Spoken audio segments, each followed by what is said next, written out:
যে সীমান্তে হত্যার বিষয়টি, এটা আমাদের প্রায়োরিটি 1 এজেন্ডা ছিল এবং গতকাল সন্ধ্যা থেকেই এই এখন পর্যন্ত বিএসএফ এর সদর দপ্তর থেকে শুরু করে যেই জায়গায় এই হত্যাটা হলো সর্ব জায়গায় আমরা অত্যন্ত জোরালো প্রতিবাদ জানিয়েছি এবং এটা এই কনফারেন্সের পরেই কিছুদিন মনের মধ্যেই এই জিনিসটা অনাকাঙ্ক্ষিত। তার দুঃখজনক হলেও আপনারা হয়তো জানেন যে সীমান্ত হত্যা যে এটি আসলে শূন্য লাইন থেকে ভারতের অভ্যন্তরে। আমরা আপ্রাণ চেষ্টা করছি আমাদের এই অবৈধভাবে যেন ভারতের অভ্যন্তরে কেউ প্রবেশের চেষ্টা না করে। তবে আমরা অত্যন্ত জোরালো, শক্ত এবং কড়া ভাষায় প্রতিবাদ জানানোর পরে আমরা কিছু ছবিও পেয়েছি যে এখানে সংঘবদ্ধ প্রায় 15-20 জনের একটি দল তারা অবৈধ অনুপ্রবেশ করছিল। বিএসএফ বাধা দেওয়ার পরে দুই পক্ষের মধ্যে একটা সংঘাত হয়। সেই সংঘাতে একজনকে রাবার বুলেট ফায়ার করে, যেটা তার পেটে লাগে এবং দুর্বল স্থানে রাবার বুলেটও হত্যা করতে পারে, মানে হত্যা ঘটাতে পারে। আর এখানে বিএসএফ এর যে সদস্য আহত হয়েছে এই 15-20 জনের কারণে, সেও হাসপাতালে আছে, তার ছবিও আমরা পেয়েছি রক্তাক্ত, মানে আহত অবস্থায়। তবে আমরা জিজ্ঞেস করছি যে এখানে প্রমাণ চাইছি যে এটা এখানকারই যে আহত হওয়ার ছবি, তার প্রমাণটা কি। তো এই বিষয়ে আমাদের মধ্যে এই প্রতিবাদ লিপি এবং প্রোটেস্ট নোট চলছে। আর সেই আহত সেই ব্যক্তিকেও হাসপাতালে নিয়ে ওরা অপারেশন করিয়েছিল, তারপরও তাকে বাঁচানো যায়নি, দুর্ভাগ্য। বাট আমরা বটম লাইন হলো ভেরি ক্লিয়ার মেসেজ আমরা বলেছি যে এটা কোনোভাবেই কাম্য নয় এবং এটা মেনে নেওয়া যায় না।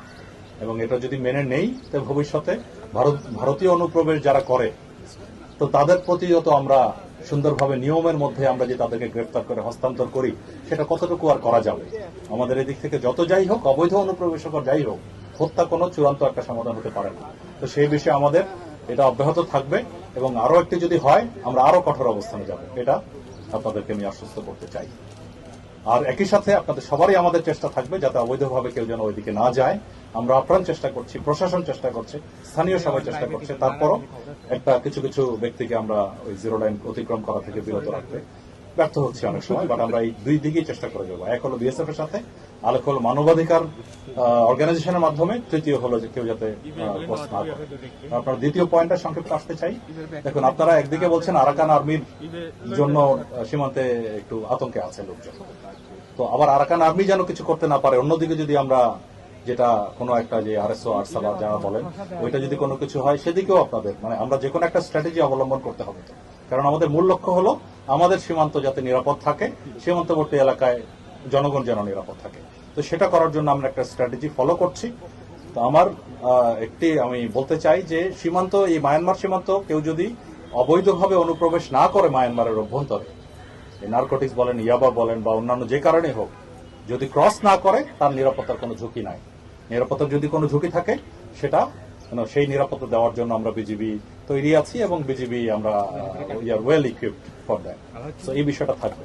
আর স্ট্র্যাটেজি, এটা আমাদের মাননীয় উপদেষ্টা মহোদয় যেটা বললেন, ডক্টর খলিলুর রহমান সহ আমরা বিভিন্ন কনসার্ন এজেন্সি সহ আমরা বিজিবি সহ আমরা চেষ্টা করে যাচ্ছি।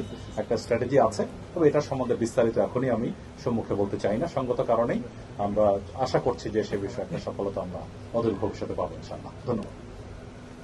আচ্ছা, ভালো থাকেন। আচ্ছা, থ্যাংক